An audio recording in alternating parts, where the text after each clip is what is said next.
Friends చూడండి, మా రైతన్నలు అయితే వర్షం వచ్చింది ఫ్రెండ్స్. నైట్ అయితే చూడండి భారీగా వర్షం వచ్చింది. అయితే వరిధాన్యం ఫ్రెండ్స్, వరిధాన్యం అయితే ఏ విధంగా కప్పు ఉన్నారో చూడండి. మీకైతే రైతన్నలు ఏ విధంగా కప్పు ఉన్నారో చూపిస్తాను ఫ్రెండ్స్. ఇప్పుడైతే కవర్లు అయిపోయాయి కాబట్టి సరిపోయింది, లేకపోతే ధాన్యం అనేది తడిస్తే ఇంకా ఎందుకు పనికి రాదు, మీకు కూడా తెలుసు కదా ఫ్రెండ్స్. చూడండి ఇదైతే మొత్తం వాటరే, చాలా ఇబ్బంది పెట్టేస్తుంది ఫ్రెండ్స్. మా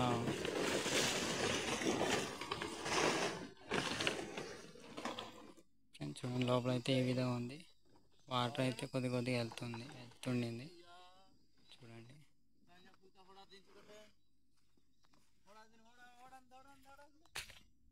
ఫ్రెండ్స్ నిన్నైతే నడిపారు, కొంత అయితే నడపలేకపోయారు. దాన్ని బట్టి వర్షం వస్తే ఈ విధంగా పెట్టేస్తారు ఫ్రెండ్స్. చూడండి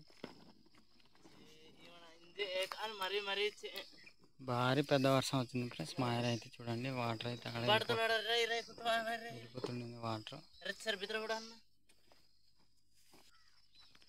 ఫ్రెండ్స్. చూడండి మా రైతన్నైతే వాటర్ జల్లుతున్నాడు ఫ్రెండ్స్. అయితే ఏ విధంగా జల్లుతున్నాడో చూపిస్తాను. అదైతే బాటిల్ ఫ్రెండ్స్, బాటిల్ని కోసి మరి దానికైతే వచ్చిన జగ్గులా తయారు చేసి జల్లుతున్నాడు అనమాట వాటర్. చూడండి మా రైతన్నలకి మాకు అందరికీ చాలా ఇబ్బంది పెట్టేస్తుంది వర్షం.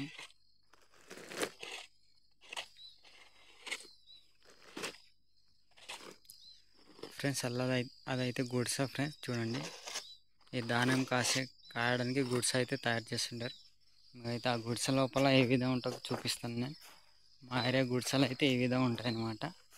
ఈ విధంగా తయారు చేసి లోపలైతే పడుకొని ధాన్యం అయితే కాస్తారు ఫ్రెండ్స్. మా ఏరియా గుడిసె ఈ విధంగా ఉంటుంది చూడండి ఫ్రెండ్స్. చూడండి ఈ కాలం చలికాలం కాబట్టి కన్నం అయితే చిన్నది చేస్తారు, చిన్నది చేసి లోపలికి దూరి పడుకుంటారు.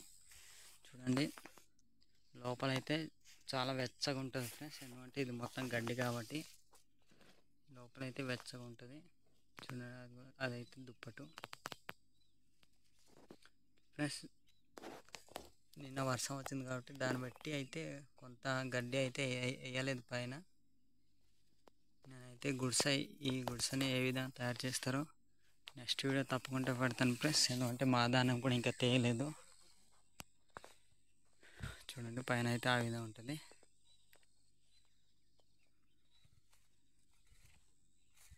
ఇలా గుడిసె చేసి ఇక్కడైతే కాస్తారు ఫ్రెండ్స్, ధాన్యం ఇంటికి తీసుకెళ్ళేదాకా. చూడండి మా రైతులు అయితే ఎంత కష్టపడుతున్నారో మీకైతే చూపిస్తున్నాం.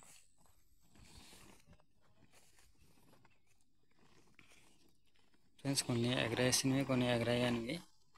నిన్న నడిపారు కానీ నడపలేకపోయారు, దాన్ని బట్టి ఉండిపోయాయి అన్నమాట. నైట్ అయితే భారీగా వర్షం వచ్చింది నైటు. చూడండి వాటర్ అయితే వెళ్ళిపోతున్నాయి, చాలా బాధాకర విషయం. వరి ధాన్యంని వర్షం తడిపేస్తే చాలా ఇబ్బంది అనమాట.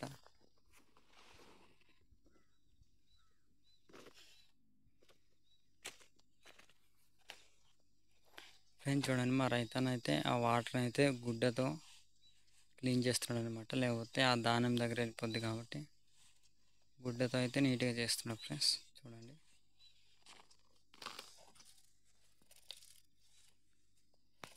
ఆ రైతన్న అయితే బాటిల్తో చల్లుతున్నాడు వాటర్.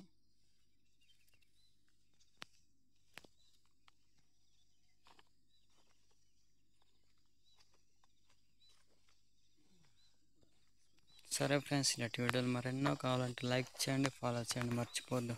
Bye friends.